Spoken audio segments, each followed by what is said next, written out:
얘가 왜 공부 정체기가 왔는지 이거를 먼저 찾아보셔야 돼요. 공부 정체기에 대해서는 세 가지를 체크해 보시면 좋아요. 첫 번째, 아이한테 얼마나 맡겼는지. 두 번째, 아이가 잘난 체 할 만한 기회를 줬는지. 세 번째, 아이한테 인정을 얼마나 해줬는지를 체크해 보면 좋습니다. 첫 번째, 아이한테 스스로 결정했다는 느낌을 줘야 돼요. 사춘기는 내 인생을 내가 찾아가고 싶은 마음이 강하거든요. 2026년 수능이 치러졌잖아요. 아이들이 시험을 끝내고 나서 정말 칸트와 함께한 하루였다.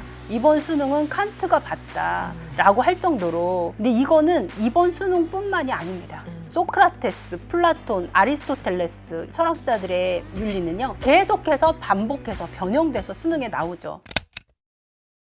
안녕하세요. 아나운서 엄마의 육아연구소 이지민입니다. 26년차 중학교 교사이자 중고등학생 자녀를 둔 학부모로서 중학탐구생활 유튜브 채널을 운영하면서 많은 학부모님들의 공감을 얻고 계십니다. 오늘 이현옥 선생님 모셨습니다. 어서 오세요. 안녕하세요. 사춘기에 공부를 완전히 놔버리는 건 아닐까, 이 부분에 대해서 걱정이신 분들도 많거든요. 또 어떤 분들은 그렇기 때문에 사춘기가 오기 전에 학업적으로 많이 해놔야 된다, 이렇게도 이야기를 하시거든요. 어떻게 생각하세요? 그 부분 저는 동의해요. 오, 네, 그래요? 그 얘기에 오. 완전 동의해요. 오. 왜냐하면은 사춘기에 누락되는 부분이 있거든요. 네. 그래서 공부 습관이나 뭐 태도, 그리고 공부에 대한 정서 있죠. 그런 부분들은 확실하게 초등학교 때부터 다져놓는 게 정말 중요하다는 생각이에요. 네. 체인지는 찬스의 또 다른 말이라고 하잖아요. 그런 것처럼 공부 정체기가 왔어. 그러면 얘가 왜 공부 정체기가 왔는지 이거를 먼저 찾아보셔야 돼요. 공부 정체기에 대해서는 세 가지를 체크해 보시면 좋아요. 첫 번째, 아이한테 얼마나 맡겼는지. 그리고 두 번째, 아이가 잘난 체 할 만한 기회를 줬는지. 세 번째, 아이한테 인정을 얼마나 해줬는지를 체크해 보면 좋습니다. 첫 번째, 아이한테 스스로 결정했다는 느낌을 줘야 돼요. 사춘기는 내 인생을 내가 찾아가고 싶은 마음이 강하거든요. 내가 결정해서 내가 이 결과를 얻었네? 좋았어. 다음에도 내가 선택해 볼래. 이렇게 되거든요. 두 번째는 부모한테 잘난 체 하고 싶고, 나 이렇게 잘해, 나 이렇게 괜찮은 사람이야, 인정받고 싶거든요. 네가 뭘 알아는 결국 아이한테 엄마가 뭘 알아 돌아와요. 왜 부모가 조금 뒤에 한 발 물러섰을 때 아이가 더 잘한다고 그런 이야기 하잖아요. 세 번째로는 누구보다 아이들이 인정 욕구가 높아집니다. 그런데 인정받을 곳이 많지가 않아요. 네. 나는 학교에 와서 뭔가 잘하는 모습을 하나는 딱 인정받고 존재감을 친구들 사이에서 드러내고 싶어. 그런데 그게 없는 거예요. 매일 좌절하고 집에 돌아가거든요.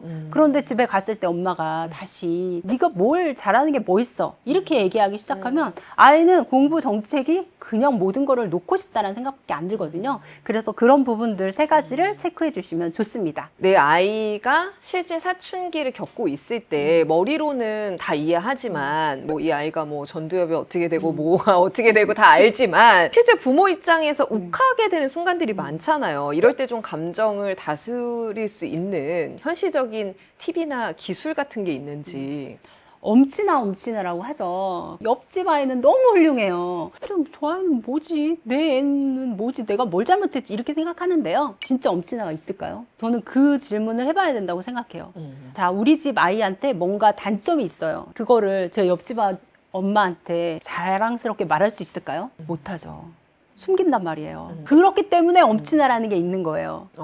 완벽한 아이는 없습니다. 그래서 사춘기는 당연히 와야 되는 거고, 그런 때라고 생각하시면 편하고요. 문 닫고 반항하고 이러면 그때도 그런 마음이 들까요? 라고 생각하실 수 있거든요. 이때는 세 가지 방법을 제가 말씀드리고 싶습니다. 네. 마음에 이거를 하나 딱 가지세요. 최애는 멀리서 볼 때 가장 아름답다. 이 메시지를 마음에 새기시고 시작하시는 거예요. 네. 첫 번째, 자, 아이한테 손님 요법이라고 하는데 네네네. 아닙니다. 최애 요법. 아, 최애 요법. 네. 두 번째, 물리적으로 분명한 거리를 둬라. 세 번째, 전문가의 말을 인용하라. 이렇게 세 가지 포인트를 네네. 말씀드릴게요. 첫 번째, 손님 요법. 우리 집에 놀러 온 손님 조카라고 생각해 라고 하는데요. 저는요, 역으로 이렇게 여쭤보고 싶어요. 가장 좋아하는 연예인 혹시 있으신가요? 네. 엄마 마음에 한 명씩 다 있죠. 네. 예를 들어 차은우예요. 어떻게 하셨어요? 내가 요즘에 그냥 멍하게 그 예술 작품 보듯이 보고 있어요. 그렇죠. 네. 그래서 이제 아나운서님이 차은우를 만났어요. 예. 차은우랑 만났어. 카페에 앉아가지고 얘기를 해요. 네. 그럼 어떻게 얘기를 할까요? 차은우가 한마디 한마디 하는 거에 귀를 기울이겠죠. 차은우한테 혹시라도 넌 얼굴이 그게 뭐야? 너는 왜 노래를 그것밖에 못해? 이런 말 혹시라도 하실 수 있겠어요? 절대 안 나오잖아요. 왜 하죠? 그분께 안 나와. 왜? 나의 못해. 최애께 그런 험한 그렇죠. 말을 네. 근데 여기서 내 집에 있는 우리 아이 차은우보다 안 사랑하세요? 더 사랑하죠. 차은우보다 최애가 아닌가요? 더 최애죠. 그러니까요. 이 마음이 필요하다는 거예요. 얼굴, 뭐 성적 지적하지 않아요. 고개를 끄덕끄덕하면서 웃어주는 거예요. 네, 이렇게 하면은 뭐 아이가 약간 너무 근데 뭔가 눈물 나. 왜일까? 그쵸. 네. 그런데도 엄마도 또 빡칠 때가 있습니다. 네, 그럴 때는 어떻게 해야 되냐? 네. 되도록이면 만나지 마라. 물리적으로 거리를 둬라. 그리고 나서 이제 막 마음이 부글부글 하잖아요. 그래서 일단 문을 닫고 나와요. 근데 혼자 나오지 마시고요. 남편 있잖아요. 데리고 나오세요. 누구 옆집 엄마한테 얘가 정말 인간 쓰레기 같아 이런 말 못 하잖아요. 아빠한테는 할 수 있죠. 네. 누굴 닮아가지고 이런 말 하면서 네, 좀 스트레스를 거기에다가 네. 좀 풀어야 되나요? 네, 그렇게 하면서 아빠하고는 아무리 얘기를 해도 그게 아이의 흉이 되지 않잖아요. 인터넷에서 봤는데 그 얘기를 했어요. 나는 우리 아이를 덕질을 하는 중이다. 그러니까 말하자면 최애이죠. 근데 가장 좋은 점은 이 덕질을 함께 해줄 사람이 한 명 더 있다. 있죠. 네. 같은 팬끼리 나눌 수 있는 네. 얘기가 있고 그게 남편이라는 맞아요. 얘기를 들었거든요. 네, 네. 딱 그 비유네요. 맞아요. 그래서 물리적인 거리를 둘 때 남편하고 가서 오, 얘기를 하면 네. 설명해주면서 아이에 대해서 더 이해할 수 있어요. 그리고 흔히 생각하는 게 막 이렇게 아이가 한 번 예를 들어 거짓말을 했어. 막 욱했어. 그러면 얘 커가지고 좀 깡패되는 거 아니야? 엄마들이 굉장히 확대해서 가시는 맞아요. 경향이 있어요. 네. 정말 이러다가 한 번 거짓말하면 얘 인생 망치는 거 아니야? 막 이러면서 왜냐면 너무 사랑하니까 이게 조그만 결함도 그냥 넘기기가 어려운 거예요. 근데 이때 사춘기 때 제일 필요한 게 유머예요. 그럴 수도 있어. 엄마 나 50점밖에 못 맞았어. 그러면 너는 태어난 것 자체가 100점 만점인데 50점을 더 맞았어? 이런 마음이 필요한 거예요. 150점이야. 그렇죠. 그렇게 그냥 안 돼. 유머러스하게. 근데 저 못할 것 같아요. 그렇게까지는. 예? 연습하셔야 돼요. 최애한테 못 하시겠어요? 최애. 근데 원래 최애가 나에게 실망감을 주면 안티되는 건 순식간이거든요. 그래서 사실 더 화가 나는 거예요. 나의 최애가 나에게 문을 네. 쾅 닫았다? 네. 이건 정말 뭐 돌아버리는 거죠. 최애가 그럼에도 불구하고 사랑하는 게 최애 아닐까요? 돌아서면은 찐팬이라고 할 수 없죠.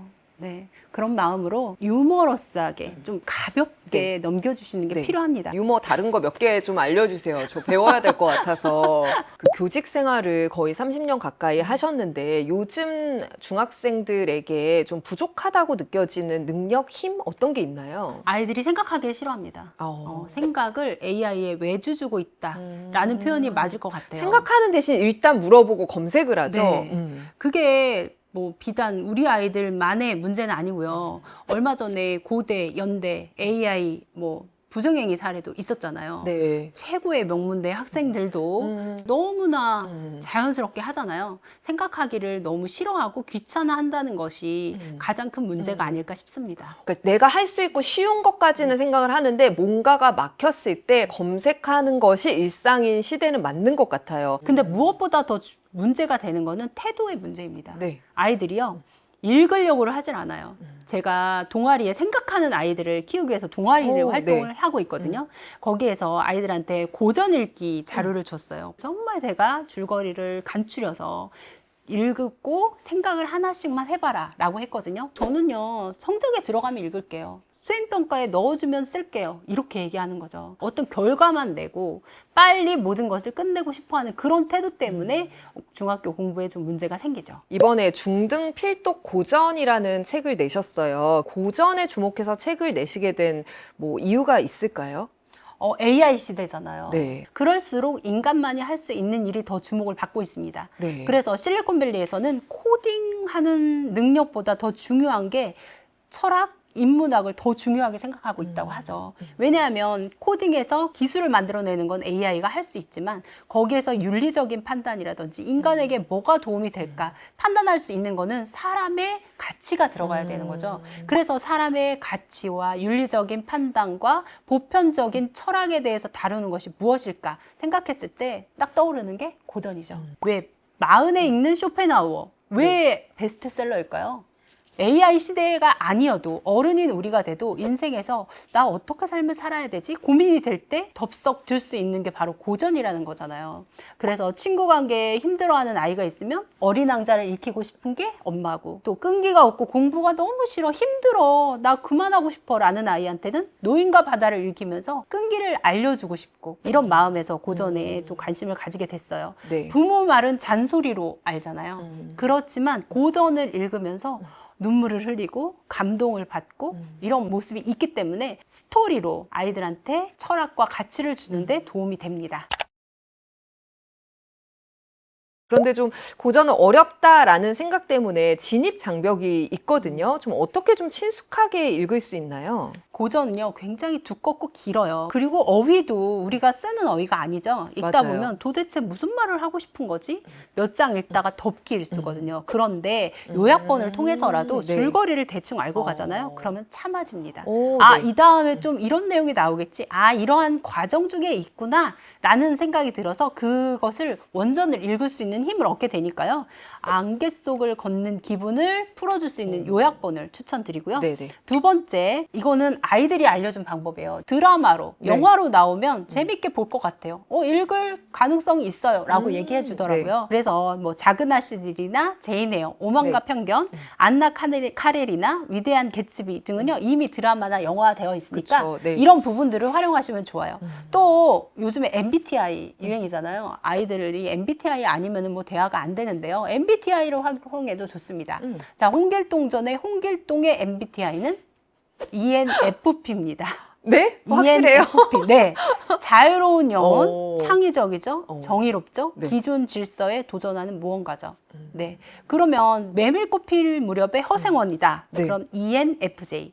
타인과의 따뜻한 교감과 배려를 중시하는 인물이다. 오, 네. 이거를 알고 읽으면요, 홍길동전에서, 홍길동이 이렇게 행동이, 이해가 되고요. 아이가 좀 더 재미있게 접근할 수 있죠. 아이들이랑 MBTI 고전 속 인물 MBTI 맞추기 이런 네. 얘기하면 아이들이 굉장히 적극적으로 흥미를 갖고 네. 임하겠네요. 네. 그리고 세 번째, 페이커 같은 유명인을 활용해봐라. 네. 근데 페이커 아이들이 얼마나 좋아합니까? 남자아이들한테는 게임의 신이고 우상 같은 존재잖아요. 최고죠. 네. 그런데 페이커가 뭐라고 했어요? 나는 게임을 잘하기 위해서 책을 읽는다.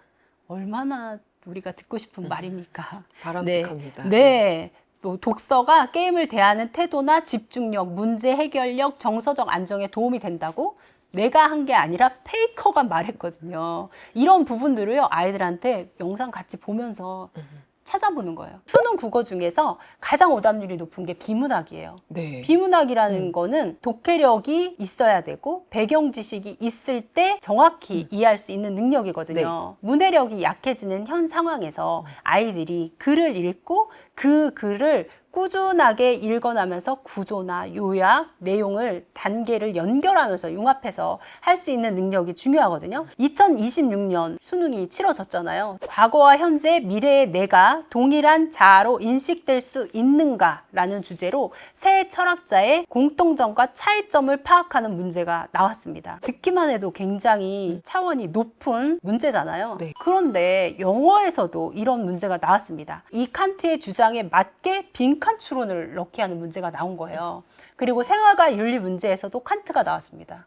그러니까 아이들이 시험을 끝내고 나서 정말 칸트와 함께한 하루였다. 이번 수능은 칸트가 봤다. 라고 할 정도로. 근데 이거는 이번 수능뿐만이 아닙니다. 소크라테스, 플라톤, 아리스토텔레스 이런 철학자들의 윤리는요, 계속해서 반복해서 변형돼서 수능에 나오죠. 뭐 한 번 나왔는데 뭐 또 나온다고요? 이렇게 생각할 수 있는데요. 고전은요, 한 번 나온 문제들이 계속 변형돼서 나와요. 칸트가 세 과목에서 나온 것처럼. 그렇기 때문에 고전을 읽는 것이 직접적으로 성적 향상에도 도움이 됩니다. 네. 이번 책이 단순하게 여러 고전들을 추천하는 게 아니라 동서양의 고전을 좀 페어링해서 생각할 수 있게 돕는 가이드북처럼 느껴지는데 이렇게 하나씩 추천하지 않고 이렇게 페어링 하신 의도가 있나요? 연계 독서의 힘을 기르고 싶었어요. 네. 수능이 낯선 지문을 해석하는 능력을 기르는 거고 독해력을 수준 높게 끌어가는 거라면 융합해야 되거든요. 요즘은 한 가지 지식에 대한 대해서만 묻지 않습니다. 전반적으로 읽기 능력을 측정하려고 하기 때문에 다양한 영역들을 연결해서 생각할 수 있는 힘이 필요하거든요. 그걸 찾기 위해서 연계를 해봤습니다. 예를 들어서 홍길동전과 레미제라블을 연결하는 거예요. 둘은 어떤 공통점이 있죠? 사회의 약자라는 공통점이 있죠. 그런데 사회의 약자가 열심히 자신의 커리어를 쌓아서 영웅까지 발전하는 이야기잖아요. 둘은 어떤 차이점과 어떤 공통점이 있을까? 이런 것들을 찾아보는 게 아이들한테 생각의 힘을 키워줍니다. 연계해서 독서를 한다는 게 단순히 그 책 안에 사고가 갇히지 않고 내 생활과 비교를 해보는 깊이도 깊어지고 또 넓이도 넓어지는 이런 경험을 해볼 수 있을 것 같네요. 이 책에 동서양을 대표하는 32가지의 고전에 대한 이야기가 나오는데 물론 모두 읽으면 좋겠지만 학생들이 이것만은 좀 꼭 읽어봤으면 좋겠습니다 라고 하는 거 몇 가지 추천해 주신다면 어떤 게 있을까요? 첫 번째, 쇼츠에 중독된 중딩에게는 1984를 추천합니다. 네. 네.